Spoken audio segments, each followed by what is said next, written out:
Hello, everybody. In this lecture, we will learn about the remaining index properties of soil. देखो हमने कौन कौन सी index properties देख ली हैं लास्ट लेक्चर्स में। वाटर कंटेंट देख लिया था, कैसे निकालते हैं वो भी देख लिया था, यूनिट वेट देख लिया था, स्पेसिफिक ग्रेविटी देख लिया था, कंसिस्टेंसी तो बहुत अच्छे से देखा था। पार्टिकल साइज डिस्ट्रीब्यूशन का एक कंप्लीट लेक्चर इस लेक्चर के बाद होगा, आप आराम से देख सकते हो प्लेलिस्ट से। और ऊपर वाले जितने भी हैं ये water content, unit weight, specific gravity, ये हमने 1 2 3 4 लेक्चर्स में स्टार्ट में देख लिया है। अब हम देखने वाले हैं कुछ ऐसी इंडेक्स प्रॉपर्टीज जो एक तरीके से थ्योरेटिकल प्रॉपर्टीज होती हैं। इनमें इतना कैलकुलेशन, इतना माथापच नहीं करना, हमें छोटी छोटी कैलकुलेशंस होती हैं। तो सबसे पहली जो हम यहाँ पे देखेंगे इनमें से ही देखो हम कौन कौन सी देखनी है, थिक्सोट्रॉपी, सेंसिटिविटी, एक्टिविटी और कोलैप्सिबिलिटी। तो सबसे पहले हम देखते हैं सेंसिटिविटी के बारे में। देखो सेंसिटिविटी का मतलब है कि किसी भी सॉइल, कोई सॉइल कितनी सेंसिटिव है। जो सॉइल जितनी सेंसिटिव होगी वो हमारे लिए उतनी बेकार होगी। फॉर एग्जाम्पल एक सैंपल लिया मैंने ए और एक सैंपल लिया मैंने बी, दो सैंपल ले लिए मैंने।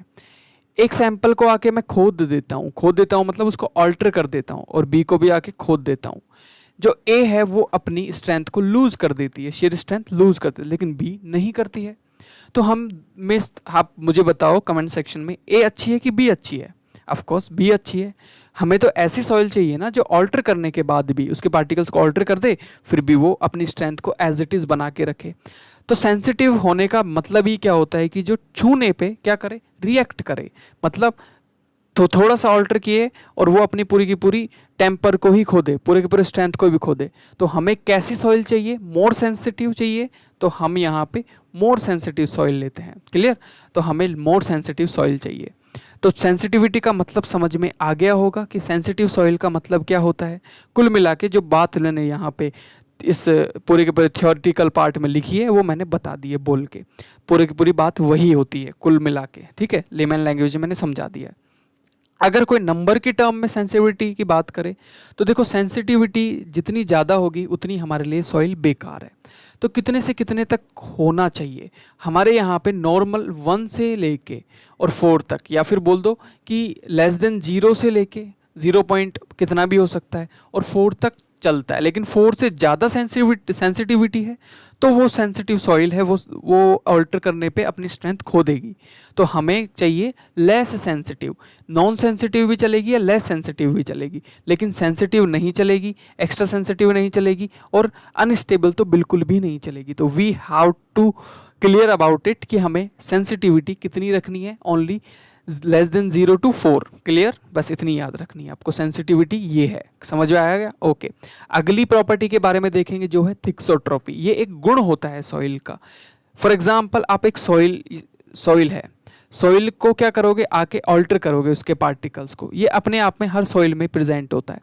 आपने इसको रीमोल्ड कर दिया, रीमोल्ड करके छोड़ दिया कुछ दिन के लिए, तो अपनी पुरानी स्ट्रेंथ को वापस गेन कर लेती है। आप फिर से आए, फिर से आपने उसको रीमोल्ड कर दिया, फिर वो वापस से स्ट्रेंथ गेन करेगी, लेकिन जो इस बार स्ट्रेंथ गेन करेगी वो पिछले बार से कम होगी। फिर से आपने क्या कर दिया, आके फिर से छेड़ दिया, फिर से वो अपनी स्ट्रेंथ गेन करेगी। लेकिन एक टाइम ऐसा आएगा आप छेड़ते जाओगे, आप उसको रिमोल्ड करते जाओगे, तो वो अपनी पूरी की पूरी स्ट्रेंथ को लूज कर देगी। तो अपनी स्ट्रेंथ को रीगेन करने की कैरेक्टरिस्टिक को थिक्सोट्रॉपी बोलते हैं सॉइल की। समझ में आ गई बात? अब हम देखेंगे एक्टिविटी। देखो कोई सॉइल कितनी एक्टिव है, एक्टिविटी किससे पता चलती है? उसके अंदर कौन सा मिनरल प्रेजेंट है। देखो मिनरल जो होता है वो एक्टिविटी को डिसाइड करता है। मोंट मोरेलाइट एक ऐसा मिनरल है जो बिल्डिंग के नीचे अगर प्रेजेंट है ज़्यादा मात्रा में तो बिल्डिंग को उठा देता है या फिर दबा देता है। जो आपने पीसा की मीनार देखी है ना, वो आपको पता है कि टिल्टेड है, इस तरीके से है, बिकॉज वहाँ पे नीचे फाउंडेशन में मोंट मोरेलाइट बहुत ज़्यादा मात्रा में था। और मोंट मोरेलाइट आपकी सॉइल को कैसा बना देता है? मोस्ट एक्टिव बना देता है। तो हमें कैसा चाहिए? सॉइल लेस एक्टिव चाहिए, लेस एक्टिव चाहिए। क्लियर? तो हमें एक्टिविटी की वैल्यू कम चाहिए। तो एक्टिविटी को अगर मैथ की टर्म में देखोगे तो activity is nothing but the plastic index with respect to, आप बोल सकते हो परसेंटेज ऑफ क्ले। मतलब आपके सॉइल में कितने क्ले प्रेजेंट है, क्योंकि क्ले के अंदर ही प्लास्टिसिटी होगी, प्लास्टिसिटी मिनरल्स की वजह से होगी। तो आप बोल सकते हो कि क्ले के अंदर कितनी प्लास्टिसिटी मौजूद है, ये चीज़ डिसाइड करती है कि आपकी सॉइल कितनी एक्टिव है, कितनी डीएक्टिव है। तो अगर मैं इसको नंबर की टर्म में याद रखना चाहूँ तो जितनी ज़्यादा आपकी एक्टिविटी की वैल्यू होगी उतनी आपकी एक्टिव सॉइल होगी, जितनी कम एक्टिविटी की वैल्यू होगी उतनी सॉइल इनएक्टिव होगी। हमें कैसी चाहिए, हमें चाहिए इनएक्टिव। कैसी चाहिए, इनएक्टिव सॉइल चाहिए। अब एक्टिव होने से क्या नुकसान है, मैंने बताया कि जो पीसा की मीनार है उठ गई थी, किसकी वजह से, आपके मिनरल्स की वजह से। तो कौन सा मिनरल सबसे ज़्यादा एक्टिव होता है, मोंटमोनोलाइट। इसके अंदर जो एक्टिविटी की वैल्यू होती है वो 1.7 से लेके 1.5 या फिर 7 तक होती है, मतलब 1 से लेके 7 के बीच में मोंटमोनोलाइट की वैल्यू होती है। कौन सा सबसे कम एक्टिव होता है, तो आपका कैलोनाइट और इल्लाइट सबसे कम एक्टिव मिनरल होता है, जो कि अब सॉइल में होगा तो कोई एक्टिविटी नहीं शो करेगा। तो ये बात आपको याद रखनी है, ये भी क्या है, एक इंडेक्स प्रॉपर्टी है। आगे चलते हैं, यह है कोलैप्सिबिलिटी। देखो कोलैप्सिबिलिटी को मैं बहुत ईजी लैंग्वेज में समझाऊँ, मैंने यहाँ पे आपको 2 सैंपल दिए, सेम वॉल्यूम के हैं, एक ए सैंपल है, एक बी सैंपल है, सेम वॉल्यूम के हैं। इसके अंदर मैंने पानी डाला 20% और इसके अंदर भी मैंने पानी डाला 20%। दोनों के ऊपर मैंने यहाँ पे क्या लगा दिया, पी लोड लगा दिया, और यहाँ पे भी इसके ऊपर क्या लगा दिया, पी लोड लगा दिया। अब जैसे ही मैं इनके ऊपर पी लोड लगा रहा हूँ, जैसे ही पी लोड लगा रहा हूँ दोनों के ऊपर, सैंपल ए के ऊपर भी और सैंपल बी के ऊपर भी, तो जो बी है वो बिल्कुल भी कोलैप्स नहीं हो रहा, उसकी शियर स्ट्रेंथ खराब नहीं हो रही। फिर मैं क्या करता हूँ, और पानी डाल देता हूँ, इसके अंदर भी पानी ज़्यादा और इसके अंदर भी पानी ज़्यादा। जैसे दोनों के वॉल्यूम में पानी इंक्रीज करता हूँ तो ए क्या होता है, डिस्ट्रॉय हो जाता है, टूट जाता है, गिर जाता है, लेकिन बी अभी भी डटा हुआ है। तो कोलैप्सिबिलिटी, कौन कोलैप्सिबल है, ज़्यादा कोलैप्सिबल कौन है, ए की बी, तो ए आपका मोस्ट कोलैप्सिबल है। तो कोलैप्सिबल चाहिए कि नहीं चाहिए, हमें ऐसी सॉइल नहीं चाहिए जो कोलैप्सिबल हो। तो ऐसी कौन सी सॉइल है जो मोस्ट कोलैप्सिबिलिटी शो करती है, तो जो लूज सॉइल होती है, LOESS सॉइल, जिसको लूज सॉइल भी बोलते हैं, ये एक तरीके से विंड ब्लॉन सॉइल है, हवा से बनने वाली सॉइल है। हवा से बनती है, फिजिकल वेदरिंग से बनती है, और दूसरी बात ये वेल ग्रेडेड सॉइल होती है। तो याद रखना है ये लूज सॉइल है, कोलैप्सिबिलिटी से समझना है आपको, कोलैप्सिबल नहीं चाहिए सॉइल। नेक्स्ट जो है हम देखने वाले डिग्री ऑफ डेंसनेस। देखो डेंसिटी एक अलग चीज होती है और डिग्री ऑफ डेंसनेस सॉइल की अलग होती है। डेंसिटी से कंफ्यूज मत होना, density is nothing but mass per unit volume, किसी भी चीज का पर यूनिट वॉल्यूम में कितना मास प्रेजेंट है, इसको हम क्या बोलते हैं, डेंसिटी। लेकिन डिग्री ऑफ डेंसनेस का मतलब होता है, जिसको ID से रिप्रेजेंट करते हैं, इसका बेसिकली मतलब है कि जो सॉइल पार्टिकल्स हैं उनके बीच में वॉइड्स कितने हैं, ये वॉइड्स को शो करता है बेसिकली। तो इसका एक फॉर्मूला होता है, मैथमेटिकल रिप्रेजेंटेशन होती है, जो कि होती है ID is equal to void ratio maximum of soil, जितना मैक्सिमम उसका वॉइड रेशियो हो सकता है, माइनस वॉइड रेशियो जो नेचुरल है उसका, divided by void ratio maximum minus void ratio minimum. ये आपका रेशियो है किसका, ID का, जिसको हम डिग्री ऑफ डेंसनेस बोलते हैं। ये फॉर्मूला आपको याद रखना है। तो डिग्री ऑफ डेंसनेस जितनी ज़्यादा होगी उतनी डेंस आपकी सॉइल प्रेजेंट होगी आपके सामने।